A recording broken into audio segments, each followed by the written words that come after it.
Welcome to BIV Today, the daily podcast from the newsroom of business in Vancouver. I'm Kirk LaPointe, publisher and editor-in-chief. While British Columbia's economy has been heavily driven by resource development over the decades, its sustainable options rest clearly in industries and technologies that have smaller environmental footprints, that operate sustainably, that mitigate the impact on climate change, that even remediate some of the damages to date.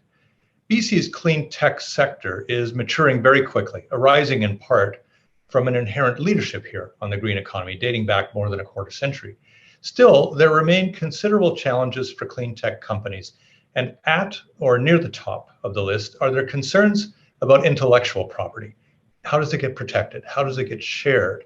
How does it get retained in this country when other countries seem very willing to pay for its presence, to take it away from us?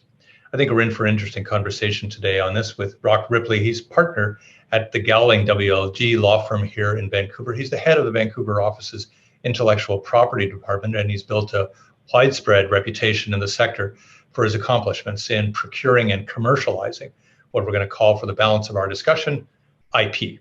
Good to see you. Thanks, Kirk, for having me. Pleasure to be here.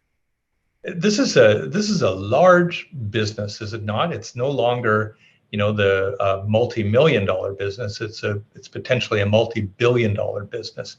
So what are top of mind some of the emerging challenges that are there for the sector around intellectual property? Well, I'd say definitely it's a multi-billion dollar business now. So I would go beyond saying it's potentially a multi-billion dollar business. For companies, particularly in British Columbia, well, really not just British Columbia, but Canada as a whole, we tend to skew towards small and medium-sized enterprises, SMEs. So the challenges these companies face, not just in the clean tech sector, but certainly also in the clean tech sector, access to capital. You need money to fund development. I think that's particularly true for clean tech, where it's not possible in a lot of cases just to bootstrap yourself by sitting alone in front of a computer. You need to actually create tangible equipment that is going to be sold and shipped. Talent is always an issue. There is a worldwide drive for talent, particularly when you're just north of the largest economy on the planet, where there is a lot of capital to attract that talent. You've got to fight for it. And not just when you're a startup, but as you're scaling up. There are lots of stories around town where people are looking to secure talent in the form of CFOs or CEOs as companies grow. And that can be a little difficult in this country. And yes, intellectual property, which is my bread and butter, what I do day in, day out, not just securing it, but the issues that affect our country as a whole, which is, even if it has been secured, does it stay in the country? Or does it leak to other jurisdictions, and maybe other jurisdictions take the benefit of that Canadian IP? Yeah, is IP one of those bargaining chips that comes when you get another round of financing in exchange for the investment? There's this leakage that takes place.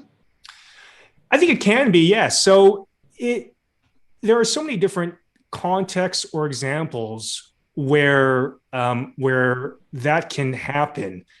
So let's say, for example, we mentioned, or I just mentioned, access to capital. And it may be that if you're a Canadian company and you need to raise capital, that you're unable to do it with Canadian dollars. So it could be that a lot of the IP you've created with the help of Canadian government financing, by virtue of having to go to the United States or Europe to raise capital, or China, now suddenly that IP is owned by a foreign company, despite the fact that the risk was borne by Canadian taxpayers as they funded the company at an earlier stage of development. Is that fair? As a taxpayer, I would say I would prefer we had a different outcome. I would prefer if a lot of that IP stayed owned by Canadians, or at least more of it. Because what ends up happening, one thing Canada is really great at, I think, is providing incentives for SMEs in the forms of grants or loans or other kinds of government funding to grow. And that's really important because, of course, as we all know, early stages is very high risk. But the companies that emerge from those early stages, once they hit a certain size and the risk is a little bit lower, Yeah, I don't think it's necessarily fair. It's certainly, I think, not the best outcome for the country. If once the risk has been borne by the taxpayer, perhaps foreign capital can come in and purchase the company, then have access to the intellectual property. Yeah. Is there anything that can really be done, though, to prevent a company from shedding its handcuffs here and just going wherever the bidders are? I think the answer is yes. I think there are a few things that can be done. So, taken to an extreme, there are cases where an organization like Investment Canada can come in and say, we're not going to allow a foreign company to come in and purchase this Canadian company. That still happens relatively rarely. It's probably for the best that it happens relatively rarely, but it does happen. And I think we've seen some examples of that in the news. There are some other programs that government has invested in to make it easier for Canadian companies to grow and be successful. So, for example, there has been a lot of talk and I think some action on helping cleantech companies make their first sales to the Canadian government. A lot of companies, if the answer is you need capital, well, let me take a step back. The answer is not so much you need capital in the form of investment, it's that you need revenue to fund further development. So if you can generate that revenue by making your first sales to Canadian companies or to Canadian institutions, then fantastic. That's a great way to do it. Because isn't it odd that you could get government funding for your ideas, but you wouldn't have government as a first customer? Yeah. Yes, I think that is very odd. And when you talk to a lot of these clean tech entrepreneurs, they say, we want to do business. We don't want to just take Yeah.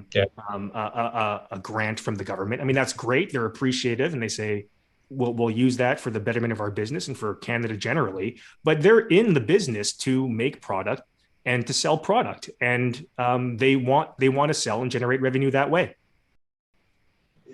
When you see that we largely have an SME sector, if you want to call it that, here, it's much more prevalent than the large companies. Does that necessarily make Canada a lot more vulnerable than other countries, do you think?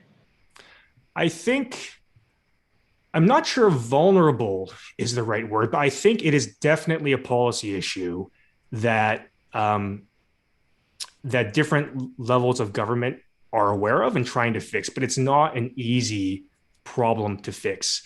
I think there are a couple reasons why we're in that boat. So historically, Canada has very heavily been a resource-driven economy. And to transition from resource-driven to tech-driven, it's something we're working on, but that takes time and you don't do it overnight. I think another reason we're in that boat is, of course, we're right next to the United States, massive economy, massive flows of capital. And when Canadian companies hit certain sizes, time and time again, we see American companies say that's a very attractive target. So they can come up here and make an acquisition. And it's not necessarily, I think the tough part is if you're an entrepreneur who has spent a lot of time and effort building a Canadian company, it's not irrational to sell it. It can be the rational choice, but it makes it very difficult to scale. And when that happens, then yeah, we do end up vulnerable in the sense that our large companies or companies that have the potential to be large end up being owned by non-Canadians, which means a lot of the benefits of R&D and a lot of profit flow outside the country. Yeah, I mean, I guess one of the earlier players in all of this has been very outspoken on it. I think Jim Balsillie, right, from BlackBerry days, who really has expressed a lot of concern that Canada has lost a lot of its own sovereignty in this digital age by virtue of losing intellectual property south of the border and, well, to Europe, to Asia, to wherever, and all of it. So what are the strategies to protect it, Roch?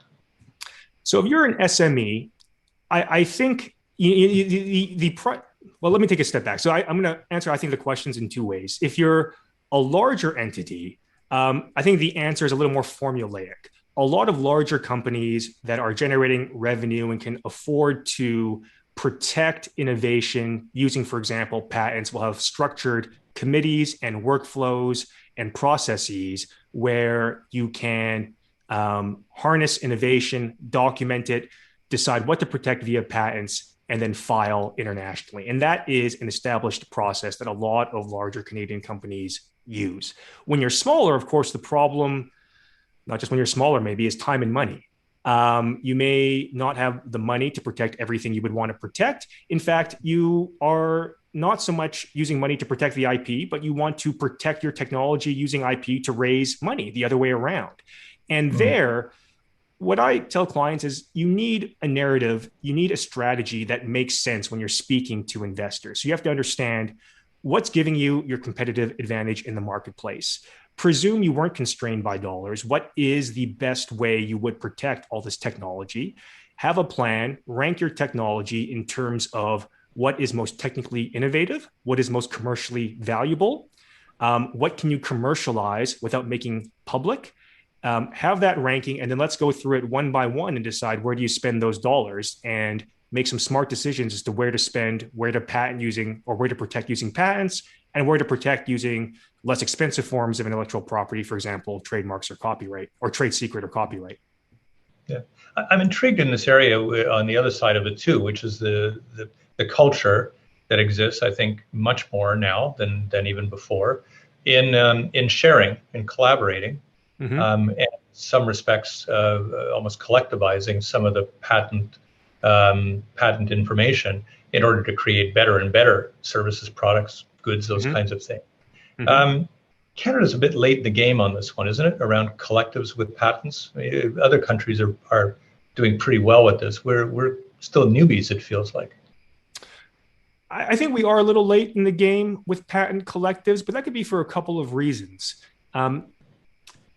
A lot of times patent collectives arise in response to patent trolls. So patent trolls, like a lot of your listeners probably know, it's when you have companies that own a lot of patents but don't actually make product or conduct business in the normal way, take those patents and sue other people. And then you get patent collectives that can sort of provide a safe harbor for people wanting protection from those trolls. Historically in Canada, trolls have not been a problem in Canada. I mean, you have Canadian companies go to the US. You mentioned Jim Balsillie, he knows all about trolls. But within Canada, it hasn't been a massive problem for, I think, a variety of reasons. So that's one reason why collectives, I think, in this country haven't been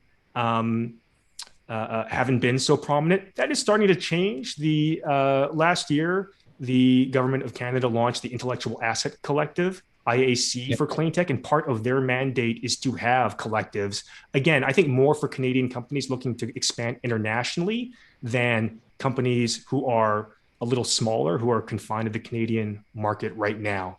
But I do want to touch as well on another point you raised. You talked about collaboration. Collaboration, that's something the government's also trying to incentivize through the superclusters, for example. If you look at the one we have right here in Vancouver, the Digital Technology Supercluster, the projects they fund require collaboration between a large entity and a small entity. And that is something where definitely you can leverage IP rights so that you can collaborate intelligently without giving away your innovation to the public. I think there's a conception that collaboration means, well, you give everything away freely, and then what's in this free pool you take from. Yeah. And that's one way you can do it, sure. But I think that's a form of IP leakage because you're not, of course, just giving to other Canadians who can share with that. Once it's in the public, it's available for anyone to use. So you can protect your technology using IP and then collaborate using license agreements in a way that makes sure that you and Canadians maintain some control, can generate some profit, while also harnessing the benefits of collaboration. Yeah, I mean, because there are distinctions there too between, say, patents and a trade secret. That's correct. That's correct. That's a very important distinction. In fact, there are two sides of the coin. A trade secret is only a viable form of protection if you can develop and commercialize something while keeping it secret. So, for example, you may have an algorithm that you implement in software, and then you commercialize that software as a service. So people log into your platform. enter some data, your algorithm processes it on the back end, spits out a result, and you really can't reverse engineer what that algorithm was from the data that a user gets. That's an example where you can harness trade secret to protect your IP in the form of the algorithm. But in the clean tech sector, a lot of times, not all the time, but a lot of times the innovation is different. The innovation is equipment, or it's a process that has to be publicly described in order to be commercialized. So, for example, if you are doing some kind of carbon capture and you are constructing a plant and you want to license that technology to others in other jurisdictions so they can construct their own plants and do a lot of this technology or implement a lot of this technology internationally by virtue of making it public or by virtue of commercializing, you may not be able to keep it a secret anymore. Or you may be in the wastewater treatment industry. And let's say you want to treat wastewater that is a result of mining. If you're going to construct equipment and sell that equipment and ship it internationally, by virtue of those sales, you can't keep the equipment secret. So in examples like that, if you can't keep it secret, really the only option you have from a legal perspective is patents. Yeah, well, it's because it sounds like a very risky period of your operation. It is absolutely risky. And that is something we see a lot, not just in court cases, although, of course, that we see a lot too. I see a disproportionate amount of that, but also when companies are going to raise money, part of raising money is due diligence. So when an investor comes in and they say, we want to invest in your company, but we want to make sure that your technology is protected so that our investment will get a return, they ask you questions like, have you made these sales? How have you kept it protected? And you go through the list and you go item by item. And if the answer is, well, we didn't think about it in advance. We made the sales and we didn't file for patents and it's too late. That can be a very uncomfortable answer and it can affect evaluation negatively. No kidding. I want to go back to the SMEs here in this one because I want to get your observation about how well or not well companies of that size are spending enough attention on IP compared to, say, their other business concerns. I think generally SMEs, it's always top of mind. I think in the aggregate, we do a pretty good job.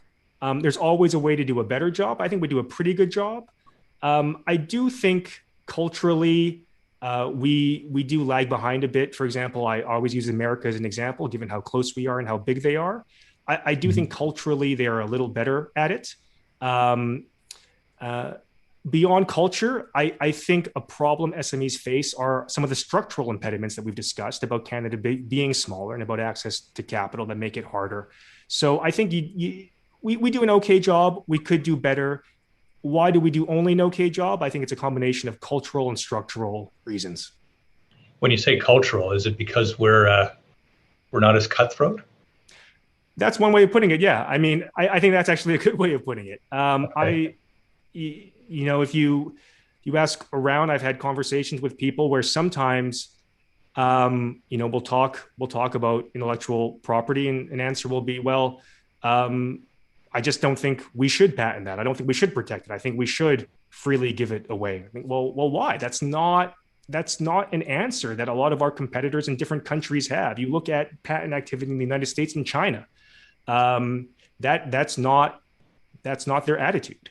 Yeah, and is that a bit more endemic in say the environmental industries where maybe people got into them with perhaps slightly different values?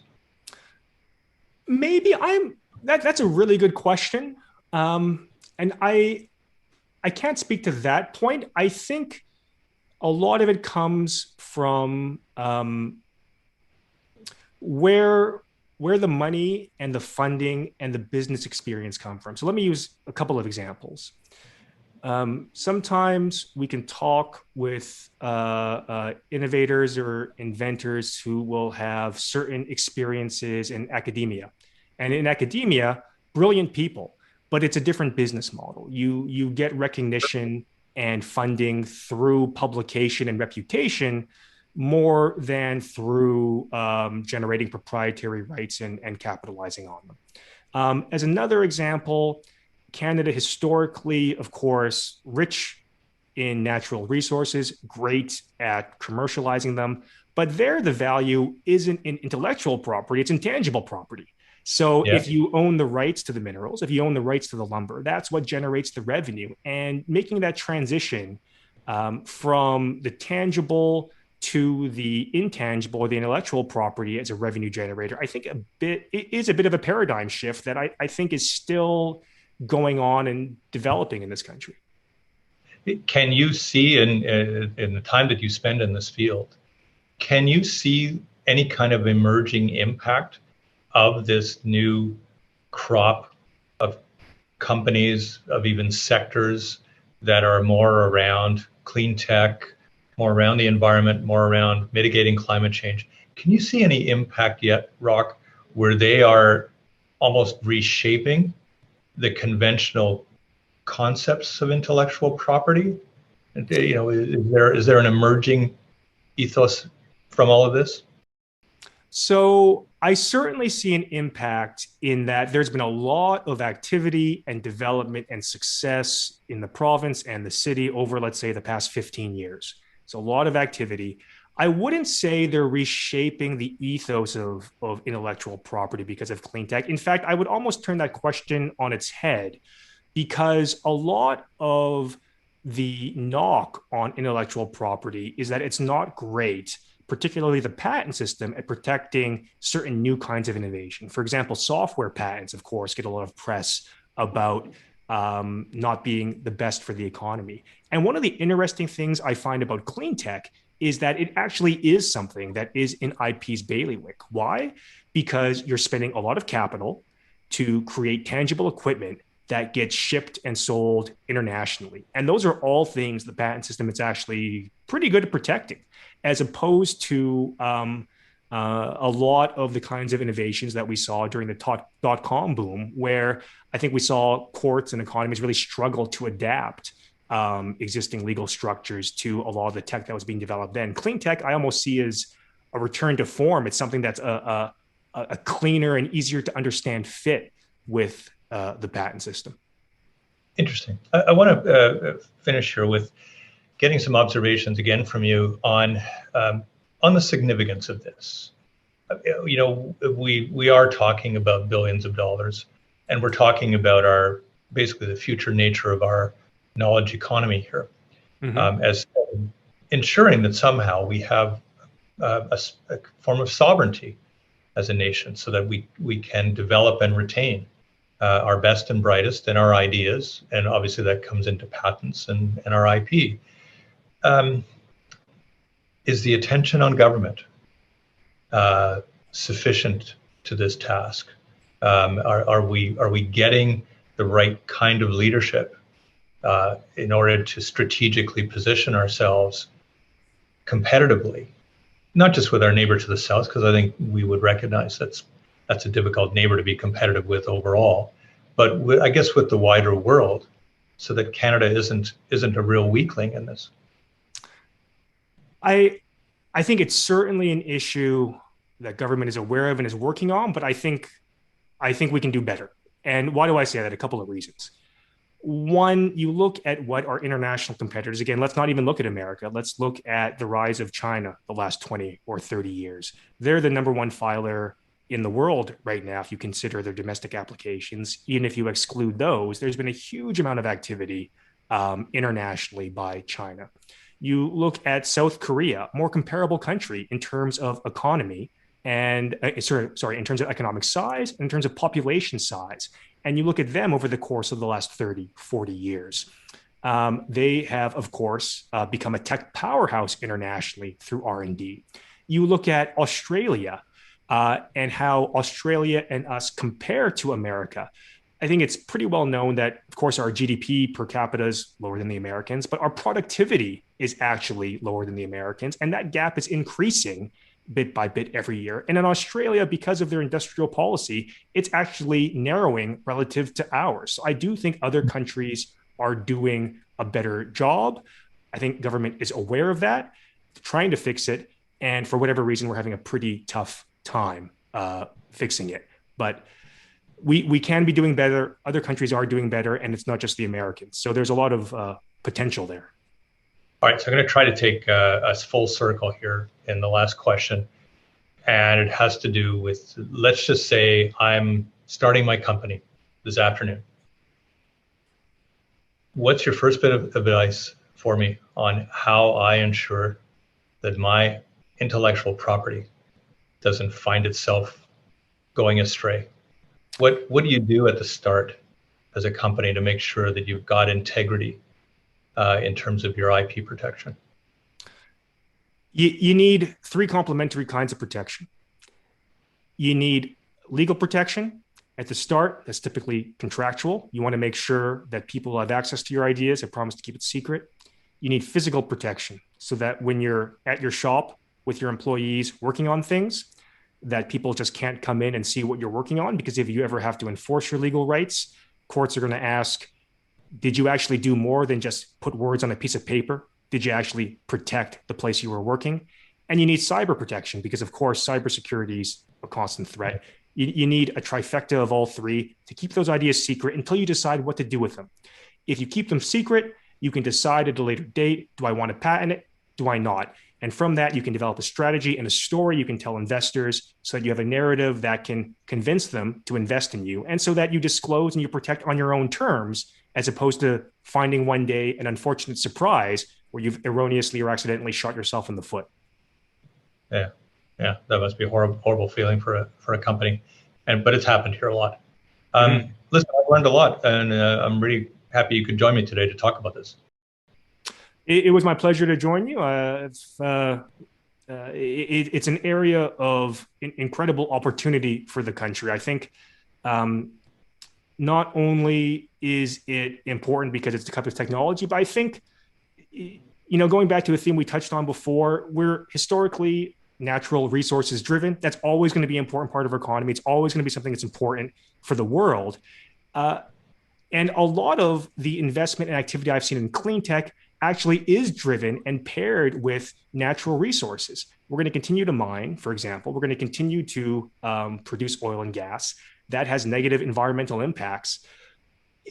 We can invest in clean tech so that we can have the benefits of clean technology while also supporting our more traditional industries. It's something I think that could really disproportionately benefit this country. And I think you'd agree that right now, this is an interesting window on this with the political leadership that we have at a national and a provincial level. These are governments that are very much trying to drive this sector as quickly as they can. It just has to come along in a mature way. Absolutely, I agree with that. The pandemic, I think, has really made people think about these kinds of international problems like climate change and clean tech, and also for how to get the economy going as we emerge from this strange year and a half period of limbo. And where are the public and private sectors going to invest? Clean tech seems like a great place to do it for all the reasons we've talked about. Yeah. Well, Roch Ripley of Gowling WLG, thanks a lot for your time today. Good to talk to you. Thank you for having me. Pleasure to be here. You've been watching BIV Today. I'm Kirk LaPointe, publisher and editor-in-chief. We'll see you again